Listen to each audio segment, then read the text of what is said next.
we're going to begin talking about vibrations and waves. So the first thing that we want to talk about when we talk about vibrations and waves, the very easiest system that we can analyze is simple harmonic motion. So simple harmonic motion is, the simplest example of this is the mass on a spring. So if you have a mass on a spring, let's say this is the equilibrium position, you stretch at some force, we know that if the spring is stretched, that we have some form of elastic potential energy when it's stretched. We also know that there is a force pulling back, because if you let go of that mass, the force pulls it this way. At some point it reaches equilibrium, but because at this point it has all kinetic energy, it continues past equilibrium position because of its speed or its momentum, and it compresses the spring again. Now, once the spring is compressed here, we have elastic potential energy again. And because the spring is compressed, we also have a restoring force, or a force that makes it move this way. And it continues until, if this were frictionless, it would continue for forever, from potential energy to kinetic to potential energy and back and forth. Now, the force acting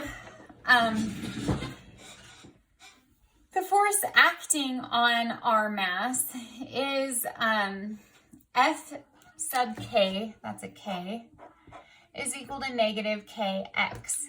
Now, we've seen this K before, and this is known as Hooke's law. We've seen this K before. It is our spring constant, and it is measured in newtons per meter. Yep, newtons per meter, of course. Now, x is the amount is displaced. So in this example, the x displacement would be from here, the center from here to here. This would be x. So the x displacement would be from here to here. In this case, it would be here. Now, Hooke's law is usually used just for one-dimensional motion. Okay, so quickly, if we know we have PE, KE to PE, at this point we have a force. The force, if we were to release this spring, we would have maximum force at this maximum displacement, which means this is also acceleration max. As it moves through equilibrium, it's going to be moving fastest. So this is when our velocity is max. Once it reaches here, we have zero velocity here, but once again, maximum acceleration and so forth. Okay, and that all has to do with the force acting on it. At this point, there's no force because acceleration at A is zero. Anyway, so that's how it moves back and forth, and this is all part of simple harmonic motion. Simple harmonic motion is vibration about an equilibrium position. So remember, with our x, we had that equilibrium position, okay, right there in the middle as it moved back and forth, in which a restoring force is proportional to this displacement from equilibrium. In the mass spring system, this restoring force is Hooke's law, that the force that you can calculate, use the spring force, okay, is proportional to the displacement from equilibrium. And we saw that it's proportional in Hooke's law by the spring constant, and then you multiply it by the amount your spring is stretched or compressed.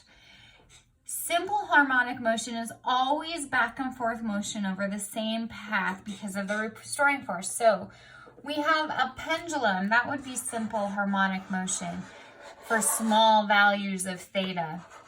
For for small displacement angles. It just simply goes back and forth. The restoring motion in a pendulum, or the restoring force, sorry, is force due to gravity. When you have mass on a spring, the restoring force on your mass on a spring is your spring force, Fk. Now, all of this, you should be able to answer questions 1 through 3 based on the information there and kind of thinking about it. This leads us to our example problem number 4. Okay, so in this example, we have a mass spring system. We have a mass of 0.55 kilograms. They place it on a spring. This makes the spring stretch a value of 2 centimeters from the original equilibrium position.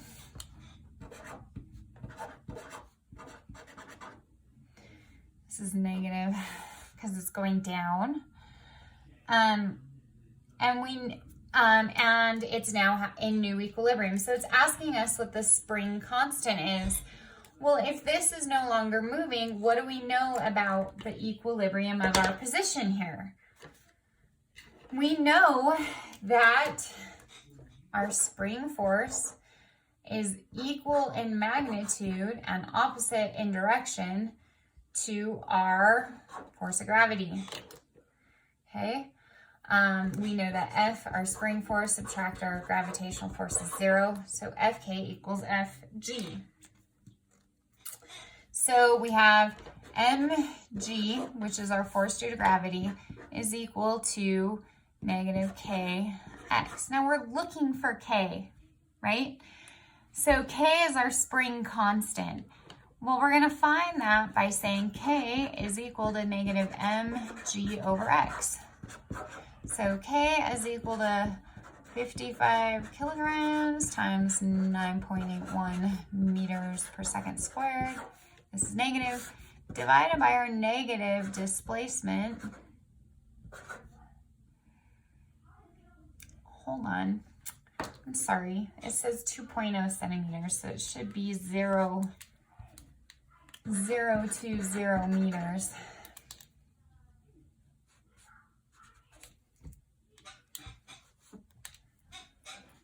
Anyway, this gives us a spring constant of 270. These are newtons per meter.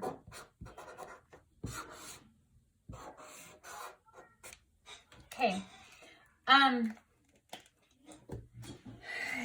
You can do number 5 and 6. Remember, if your spring constant is smaller, you would have a less stiff spring. If your spring constant is larger, you would have a more stiff spring. Okay, so a pendulum for very small angles, theta has to be less than 15 degrees. This pendulum is simple harmonic motion. So it has a restoring force. When you break the force, the gravitational force acting on this pendulum down into, you define your y as along the rope of your pendulum and your x perpendicular to it. When you break that down into components, you have your tension force of the rope is equal to the y component of your gravitational force. And your restoring force ends up being this mg sine theta. So you have your restoring force. Your mass is known as a bob for pendulums. It consistently moves back and forth, continuously changing from kinetic potential energy, gravitational, to kinetic energy and back and forth, which is very similar to how our mass on a spring acts. So you can see that we actually compare the two in this table. and they happen to have very similar characteristics. So when they're at maximum displacement, that's when our acceleration is at a maximum. When they're at equilibrium here and here, your velocity is maximum and your acceleration is 0, and it continuously changes back and forth. So you'll have potential energy, gravitational, kinetic energy, PEG, and so on. PE elastic, KE kinetic energy, PE elastic. So PEG, KE, PEG, and back and forth. And the same is true. So they have a restoring force acting here. It comes through from its momentum up to here, where its velocity goes to 0, and all of a sudden then it starts moving back because of its restoring force. So that's kind of the basics for simple harmonic motion. We're going to start looking at these in terms of if they continue on through time now.